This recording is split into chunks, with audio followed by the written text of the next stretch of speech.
Assalamualaikum warahmatullahi wabarakatuh. Hai anak-anak, bertemu lagi dengan Ibu. Hari ini kita akan mempelajari materi tentang struktur dan fungsi tumbuhan. Kalian pasti bertanya-tanya kan, apa sih yang akan dipelajari pada materi ini? Nah, sebelum itu Ibu akan menjelaskan beberapa tujuan pembelajaran pada materi hari ini. Yakni yang pertama, mampu menjelaskan struktur dan fungsi tumbuhan pada akar, batang, dan daun. Kemudian yang kedua, mampu menjelaskan struktur dan fungsi tumbuhan pada buah, bunga, dan biji. Untuk mengetahui apa itu struktur dan fungsi pada tumbuhan, maka dengarkan penjelasan berikut ini. Dari gambar tersebut, dapat kalian amati bahwasannya pada tumbuhan terdapat akar, batang, daun, bunga, buah, serta biji. Namun, dalam organ penyusun tumbuhan berpembuluh dikelompokkan menjadi dua, yakni organ vegetatif serta organ generatif. Lalu, apa itu organ vegetatif dan organ generatif? Organ vegetatif merupakan organ tumbuhan yang berfungsi untuk mendukung pertumbuhan dan perkembangan tumbuhan, seperti halnya penyerapan, pengolahan, pengangkutan, serta penimbunan zat makanan. Di mana organ vegetatif ini sendiri terdiri atas akar, batang, dan daun. Kemudian organ generatif merupakan organ tumbuhan yang berfungsi dalam proses perkembangbiakan secara generatif atau seksual, di mana organ generatif sendiri terdiri atas bunga, buah, dan biji. Nah, untuk memahami lebih dalam apa saja struktur dari tumbuhan, maka mari kita dengarkan penjelasan berikut ini. Di mana yang pertama yakni akar. Akar merupakan organ tumbuhan yang umumnya berada di bawah permukaan tanah, tidak memiliki buku-buku, tumbuh ke pusat bumi atau menuju air, warna tidak hijau, keputih-putihan atau kekuning-kuningan, serta memiliki bentuk meruncing. Selain itu, ada pun struktur pada akar, yakni di mana dapat dilihat pada gambar berikut. Dari gambar tersebut dapat dijelaskan bahwa leher akar merupakan bagian akar yang menghubungkan antara akar dengan batang tumbuhan. Kemudian batang akar merupakan bagian akar yang terletak antara leher akar dan ujung akar. Kemudian untuk cabang-cabang akar merupakan bagian yang tidak langsung bersambungan dengan pangkal batang, namun tumbuh dari akar utama. Selanjutnya, rambut akar merupakan rambut-rambut halus yang bercabang-cabang yang tumbuh dari sel-sel kulit luar atau epidermis. Rambut akar hanya tumbuh dekat ujung akar dan umumnya relatif pendek.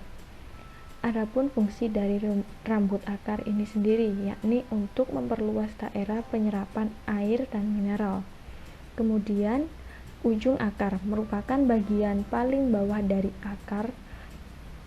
akar tumbuhan yang dilindungi oleh tudung akar atau kaliptra.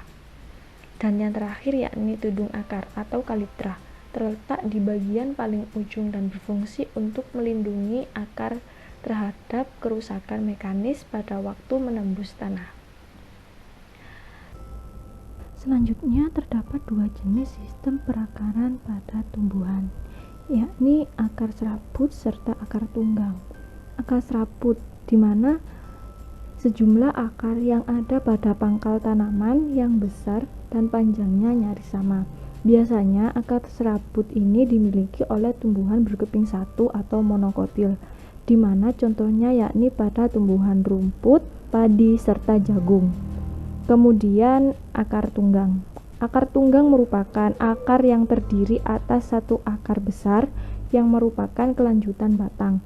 Sedangkan akar-akar yang lain merupakan cabang dari akar utama. Biasanya, jenis akar ini dimiliki oleh tumbuhan berkeping dua atau dikotil. Contohnya seperti pada tumbuhan kedelai, mangga, jeruk, serta melinjo.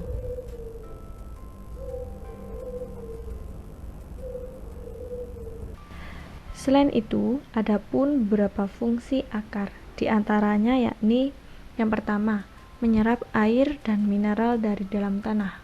Yang kedua, menegakkan batang pohon agar tidak roboh. Yang ketiga, pada beberapa tumbuhan, akar memiliki modifikasi sehingga memiliki fungsi untuk menyimpan cadangan makanan, seperti pada singkong serta bengkuang.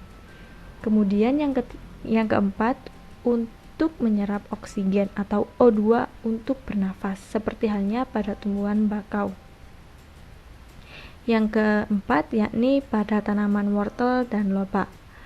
Akar tunggang berfungsi untuk menyimpan makanan yang akan digunakan oleh tumbuhan selama pembungaan dan pembentukan buah. Oleh karena itu, wortel dan lobak dipanen sebelum masa pembungaan. Yang kedua yakni batang. Batang merupakan sumbu tumbuhan, di mana tempat semua organ lain bertumbuh dan tumbuh. Batang sendiri pada umumnya berbentuk panjang bulat seperti silinder, memiliki ruas-ruas atau internodus yang masing-masing dibatasi oleh buku-buku atau nodus, di mana pada nodus ini tempat melekatnya daun serta tunas. Selain itu, adapun perbedaan tumbuhan monokotil dan dikotil pada batang, yakni pada tumbuhan monokotil, batang tidak bercabang. Namun, pada tumbuhan dikotil, batang memiliki cabang, di mana dapat dilihat pada contoh. Pada gambar A merupakan contoh batang monokotil yang dicontohkan pada batang bambu, sedangkan pada gambar B merupakan contoh dari batang dikotil yang digambarkan yakni pada batang pohon serikaya. Selain itu, adapun beberapa fungsi batang, yakni diantaranya yang pertama, alat perkembangbiakan vegetatif. Yang kedua, mengangkut air dan mineral dari akar menuju daun. Yang ketiga, yakni mengangkut zat makanan dari daun ke bagian lain pada tumbuhan. Yang keempat, menopang tegaknya tumbuhan. Serta yang terakhir yakni pada beberapa tumbuhan, batang memiliki modifikasi sehingga memiliki fungsi sebagai tempat menyimpan cadangan makanan, misalnya pada tanaman tebu. Yang ketiga yakni daun. Daun merupakan salah satu organ pokok tumbuhan yang terletak pada batang. Biasanya tipis, melebar, dan kaya akan zat hijau daun atau klorofil. Oleh karena itu, daun biasanya berwarna hijau. Adapun beberapa fungsi dari daun, yakni diantaranya yang pertama, sebagai tempat berlangsungnya fotosintesis. Yang kedua, sebagai penangkap cahaya matahari. Dan yang ketiga, untuk menangkap serangga pada tumbuhan pemakan serangga. Selain itu, adapun perbedaan antara daun monokotil dan daun dikotil. Biasanya, daun pada tumbuhan monokotil berbentuk melengkung atau memanjang dengan tulang daun yang sejajar, seperti halnya pada tanaman padi, jagung, rumput, dan lain sebagainya. Namun, daun pada tumbuhan dikotil berbentuk melebar dengan tulang daun yang menjari atau menyirip, seperti halnya pada daun mangga, rambutan, serta jeruk. Telah dijelaskan bahwasanya salah satu dari fungsi daun yakni fotosintesis. Apa itu fotosintesis? Fotosintesis merupakan proses pembuatan energi atau zat makanan atau glukosa yang berlangsung atas peranan cahaya matahari dengan menggunakan zat hara atau mineral, karbon dioksida, dan air. Di mana dapat dijelaskan proses fotosintesis yakni di mana CO2 yang ada di udara masuk ke tumbuhan melalui stomata. Kemudian air atau H2O masuk ke daun dari akar. Ketika sinar matahari jatuh ke permukaan daun, klorofil menangkap energi dari cahaya tersebut. Energi digunakan untuk mengubah air menjadi hidrogen dan O2 atau oksigen. Hidrogen digabungkan dengan CO2 atau karbon dioksida untuk menghasilkan makanan atau glukosa bagi tumbuhan. Sedangkan O2 atau oksigen akan dikeluarkan oleh tumbuhan melalui stomata. Adapun rumus dalam proses fotosintesis ini dapat dituliskan, yakni 6CO2 plus 6H2O menghasilkan C6H12O6 plus 6O2. Yang keempat yakni bunga. Bunga merupakan alat reproduksi seksual pada tumbuhan berbunga, di mana dapat kita lihat struktur dari bunga, yakni di mana mahkota sebagai perhiasan bunga, di mana yang berfungsi untuk menarik perhatian serangga dalam membantu penyerbukan bunga. Kemudian kepala putik, di mana sebagai kelamin betina. Selanjutnya kepala sari sebagai alat kelamin jantan. Kemudian kelopak sebagai tempat tumbuhnya helai bunga, putik, serta benang sari. Kemudian dasar bunga berfungsi sebagai tempat melekatnya pada bunga, serta yang terakhir yakni tangkai yang berfungsi untuk tempat menopang berdirinya bunga.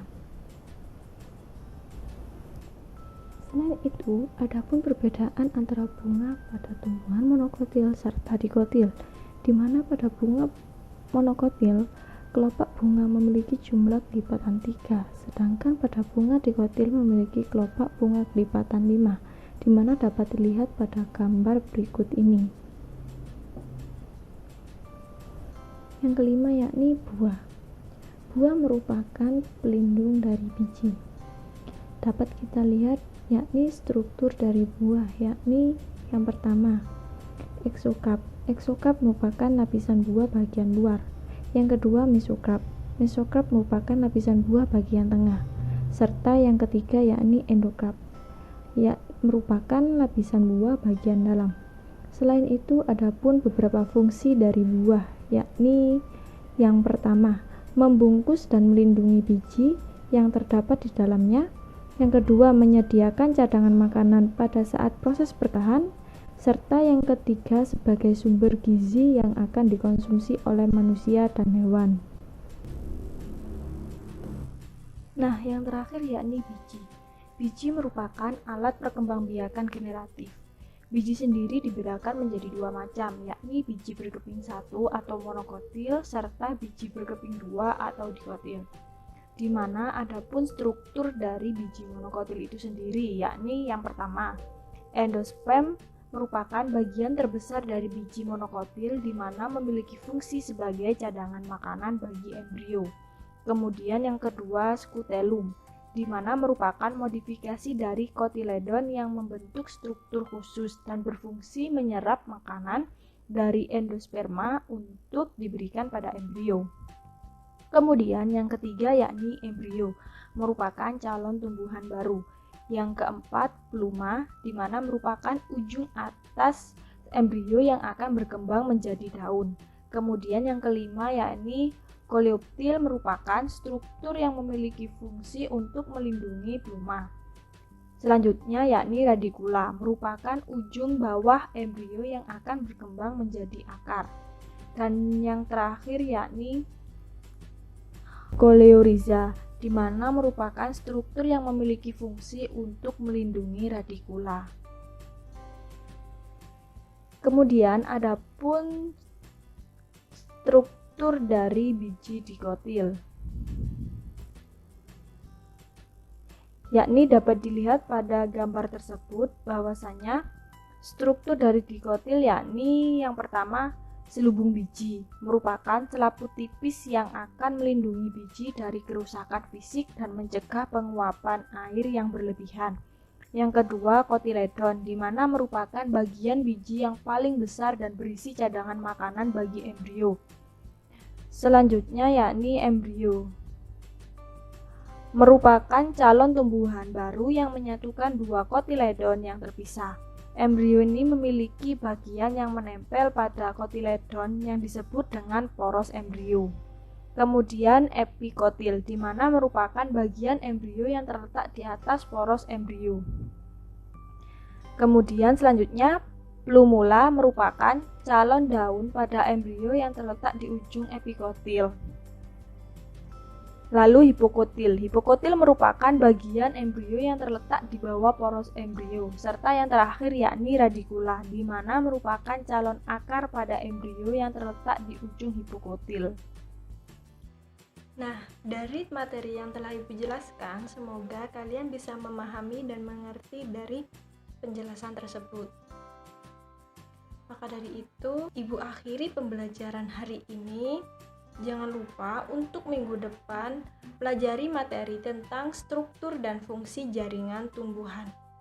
Tetap patuhi protokol serta jaga kesehatan. Wassalamualaikum warahmatullahi wabarakatuh.